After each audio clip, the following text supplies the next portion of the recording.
Welcome to the deep dive. Today we're looking at a really insightful concept. It's from Sonia Choquette's book, Read Life Accurately. The subtitle is Recognize and Respond to What's Really Happening.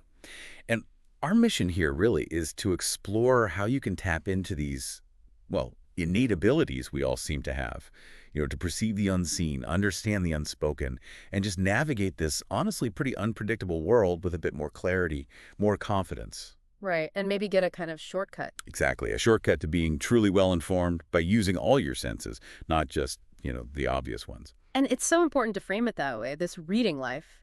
It isn't some, mystical thing. No, definitely not. It's actually part of our natural human design. It's about looking beyond the surface, paying attention to, well, energy, vibration, the subtle stuff, getting to the underlying truth of things. Like sensing the atmosphere in a room, that kind of feeling. Precisely. You don't see it, but you absolutely feel it, right? That's basically tuning into a vibration. And Yep. that skill, it's just becoming so essential. I mean, think about it. With all the rapid changes happening, climate stuff, AI coming in, just relying only on our analytical brain, it's not quite enough anymore, is it? That makes sense. So this natural design idea is key. Let's talk a bit about the author first, Sonia Choquette. She has a really interesting background for this. She really does. Fourth generation intuitive. Wow. And she started teaching this stuff publicly when she was just 15. Yeah, quite amazing. Been doing it for over 50 years now, empowering people. And she mentions her family's expectation was always to look beyond the surface of things. That must have shaped her. Absolutely. And what's really interesting now is how her approach has shifted a bit. This book, Read Life Accurately, it's less about convincing you that you have inner senses. Which maybe her earlier work focused on? Exactly. Now it's much more about, okay, let's practice. Let's actually sharpen these senses now. And the benefits she talks about are pretty compelling. Like, Well, greater security, finding more opportunities, less stress and anxiety. Who doesn't want that? right. Plus, heightened creativity, more abundance, inner peace. It's quite a list. The real insight, I think, is that integrating these senses isn't just about learning a new trick. It's about reclaiming a really fundamental part of being human. Leading to a more integrated self, more resilient. Yes, exactly. And that's what leads to these practical benefits showing up in your everyday life. Okay, so if it's so natural, so beneficial, what stops us? What gets in the way? Sonia must talk about obstacles. Oh, definitely. Several common modern habits. Like being checked out. I I- think we could all relate to that, especially with technology. For sure. She tells this great story. Well, not great for the guy. Okay. About seeing a man in London, totally buried in his phone, headphones on, everything, and he just completely missed all the loud announcements. Missed his train to Brussels. Oh, wow. Just completely oblivious. Totally. Or her friend in Paris, same thing, absorbed in her phone in a cafe.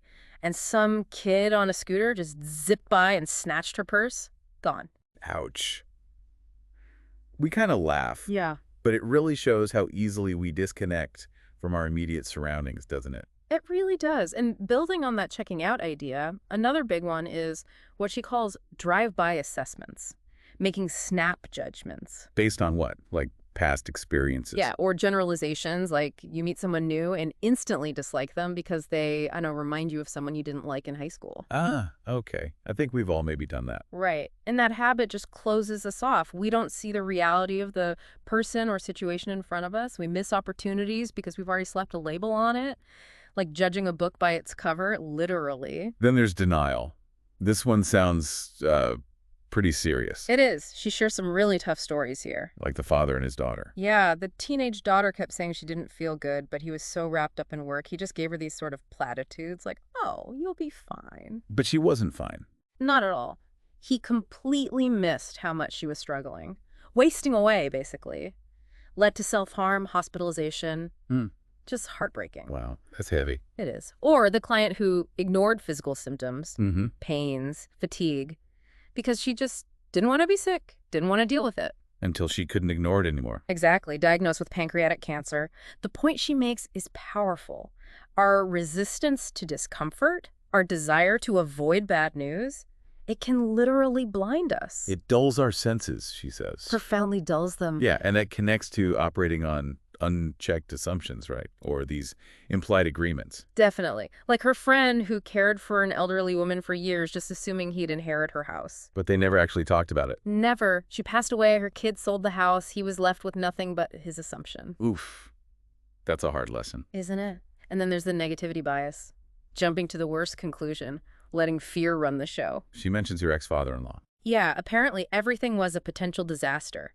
He'd tell his son before a trip, get enough insurance to bring your body back. Good grief. That's intense. Totally. And that kind of constant fear, it just shuts down your intuition. It makes you feel powerless. You get stuck. Okay, another block she identifies is codependence, being like too sensitive to other people's problems. Yeah, but it's more than just sensitivity or empathy. It's getting overly tangled up in their upsets. Prioritizing their needs over your own, maybe? Uh-huh. Absorbing their negativity. Exactly. You absorb it. She gives an example of a friend calling her totally panicked about a roommate emergency. Sonia rushes over. And the roommate is? Just chilling, watching TV, eating popcorn, completely relaxed. Ah, so the friend was just spitting out. Totally spinning out, yeah.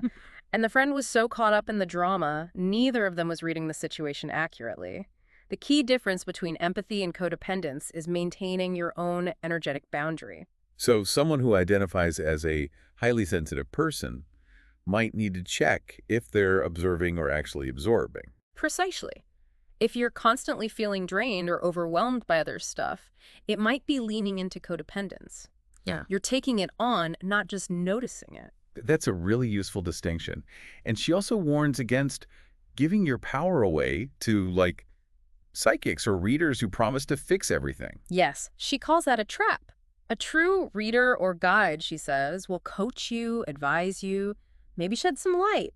But they can't do the work for you. Exactly. You have to do the work. That's why learning to read life for yourself is so valuable. It's about self-mastery, not dependency. Okay, this is all fascinating about the blocks. But let's get practical. How do we actually do this? Let's talk techniques, starting with reading yourself. Right. And the foundation for that is your body. How so? She suggests really simple things like just scan your body, notice sensations, ask it what it needs. You mean literally talk to your body? Like, hey, what's the problem? Kind of, yeah. Or just inwardly directing that question. She tells a story about a client with these mysterious rashes all over her body. Doctors couldn't figure it out. But when the client tuned in, really listened to her body, What did she realize? she realized she was basically allergic to her toxic workplace environment, the stress, the negativity. And when she dealt with the job. The rashes disappeared. Her body was sending clear signals. She just had to learn to listen. That's powerful. What else for reading yourself? Understanding your core values, what truly matters to you. And not just intellectually, right? Making them tangible. Yes, and revisiting them, because values can change. She talks about clients who really leaned into prioritizing, say, health or creativity or relationships, even when people around them criticized them for it. But it felt right, authentic. Because it aligned with their values. Exactly. When you align with your values, you create this inner harmony. It guides your choices. She also suggests something really simple. Naming what you love every day. Yeah, even if you can't actually do that thing you love right then. Why? What does that do? She calls it an energetic shower. It helps clear out the mental junk, the emotional weight from the day. Okay, like a reset. Sort of. It strengthens your energy field, calms your heart, brings you back to yourself. It's surprisingly effective. And setting clear intentions. That sounds important too. Crucial. Otherwise, she says, you're just mindlessly drifting. Like wandering into a busy station with no idea where you're going. Exactly. You just get pushed around by the crowd, caught up in everyone else's energy and agendas. So intentions act like an inner compass. Precisely. They give your inner wisdom direction and clarity. Then there's inspirational writing or automatic writing. That sounds intriguing. It's a really powerful technique, actually, a way to dialogue directly with your spirit, your higher self, whatever term you like. How does it work? You just sit quietly, maybe pose a question to your spirit. What do I really need to know right now? And then just write. Without stopping. Pen on paper. Yeah, for maybe 15 minutes. Don't censor, don't edit, just let it flow. And the answers you get should feel Clear, peaceful, harmonious, grounded. That's the sign it's coming from that deeper place. even if the guidance is challenging, like leave your job. Sometimes, yes, it might push you out of your comfort zone, but the underlying feeling should still be one of clarity and rightness, even if it's scary. It serves your highest good. Okay, let's shift to reading others. How do we do that accurately? The foundation, she says, is accepting their unique spirit, their core essence. quieting your own ego's judgments. And opening your heart. Yes. That's what allows for real intimacy and connection, seeing beyond the surface stuff. So practically, what does that look like? How do you speak to their spirit? It means showing genuine interest, asking questions instead of projecting your own ideas onto them. Like instead of assuming why someone's quiet, maybe ask, how's your spirit feeling today? Yeah. Or something gentler. Exactly. Or, I sense something might be up, how can I support you? It's about creating space for their truth to emerge. And pay attention to actions, not just words. People's behavior often tells the real story. You mentioned a story about a client and her son's gaming. Oh, right. That's a great example. Her teenage son was totally lost in video games, seemed disconnected. Instead of nagging or judging, she followed the advice to get curious. Ask him about the games. Even asked him to teach her. Yes. And that simple act of non-judgmental interest opened everything up. Led to a trip to Japan. Yeah, to visit a gaming center he was passionate about. It deepened their connection, helped her understand his world, and ultimately he found his career path creating video games. It started with her reading his spirit, not just judging his behavior. That's amazing. It highlights another point she makes. Relating to people in the present. Oh, hugely important, not relating to who they used to be. She had an experience with an old college friend. Yeah, he visited her in Paris years later and kept treating her like the insecure person she was back in college. He couldn't see the confident woman she'd become. It was so awkward and disconnected. The friendship ended. Sadly, yes. It makes you think, doesn't it? How often do we do that with family? Maybe a sibling who's grown, but we still see them as the kid. Guilty as charged, probably. Another technique is checking someone's vibration. Like your partner comes home from work and you just sense their energy is off even before they say anything. Right, you feel that shift. That's reading vibration. And acknowledging different vibrations in people can improve relationships. She talks about her sons being like a marching band, loud, energetic, while her daughter was more like a piccolo flute, quieter, more sensitive. Understanding those differences helps you communicate better. Totally. You approach the marching band differently than the piccolo flute, right? You meet them where they are. And it's not just about reading them, but also checking how you're showing up. Absolutely critical. Sometimes what you're picking up from someone is actually a reflection of your energy. Like the client who thought his wife was always critical. Yes. He was ready for divorce. But turns out he was showing up withdrawn and defensive, and she was just reacting to that. So he had to clear his own energetic windshield first. Beautifully put. Yeah. Clean your side of the street. She mentions two specific techniques. What is so, and what do you need from me? Right. What is so is about tuning into the underlying truth of a situation with someone. Like the client whose young daughter just knew, on some level, that her mother was having an affair. The daughter sensed the incongruence, the untrustworthiness. That was the what is so. Wow. Kids pick up on that stuff. They really do. And what do you need from me? Approaching someone from a really clear, open, grounded heart. It helped a client's boss finally admit, I've slipped, meaning he'd made a mistake he was defensive about. Because the client's energy made it safe for him to be honest. Exactly. Disarm the defensiveness. These techniques create space for real honesty. Okay, let's talk about reading place.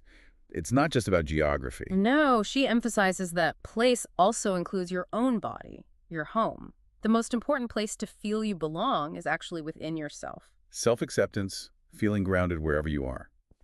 She mentions moving to Paris after some big losses. It forced her to get comfortable in her own skin, independent of location. That became her primary place. But our physical home matters too, right? Reading its energy. Definitely. Do you actually like your furniture, the colors, the stuff around you, the people you live with? Does it feel good? And if it doesn't? Be ruthless with bad vibes, she says. Get rid of things that feel off. It's like the Dali lithograph story. Yes. Her sister gave her this Dali print she found really ugly and disturbing. It gave her the creeps. So she sold it? Yep, yard sale. Realized her peace of mind was more important than keeping a gift that felt wrong in her space. Your environment affects you deeply. What about places that feel wrong, but maybe we have to be there for a while? She calls those interim places. They might not feel like your ultimate destination, but they serve a purpose on your journey. Like her flight attendant job. Exactly. It wasn't her dream job, felt a bit off, but it was the necessary step that got her to France, where her soul apparently needed to be. So sometimes discomfort is just a signpost, not necessarily a get out now signal. It can be, yeah. You have to read the context. But then there's also speed reading for a vibrational match. Which means If a place just feels fundamentally off, a restaurant, a party, a shop, trust that feeling, acknowledge it, and leave if you can. even without a logical reason. Yes. Don't stay somewhere miserable just because you feel obligated. That gut feeling is your reason. She mentions a restaurant in Mexico. Right. They went in, it felt totally off, bad vibes. They couldn't easily leave, though. So they consciously decided to lower their expectations way down, just manage the situation. And that helped. It made a potentially awful meal just tolerable. They had the best possible experience they could have had given the bad vibes. Sometimes managing your inner state is the key when you can't change the outer place. Which links back to being spontaneous, flexible. Yes. Allowing yourself to change plans, take a different route, leave a place that doesn't feel right, trusting that intuitive nudge. Saying, you know what, this isn't working for me. Yeah. And gracefully exiting. Exactly. That's reading life in action. Okay, finally, reading life for purpose. How does this connect? It really starts back with reading yourself, discovering what you truly love, what lights you up. And purpose is about sharing that, your gifts, your talents. Yes. Sharing them with the world in a way that feels authentic and meaningful to you. I love this story about the high school teacher. Oh, the blues guitarist. Yeah, great example. He taught in an inner-city school, saw that as his job, separate from his passion for blues music, Right, until he found a way to combine them. by starting a blues band club at the school. Exactly. He intertwined his passion, creativity, with his service contribution and connection with the students. That, she says, is purpose. So purpose isn't always about making money from your passion.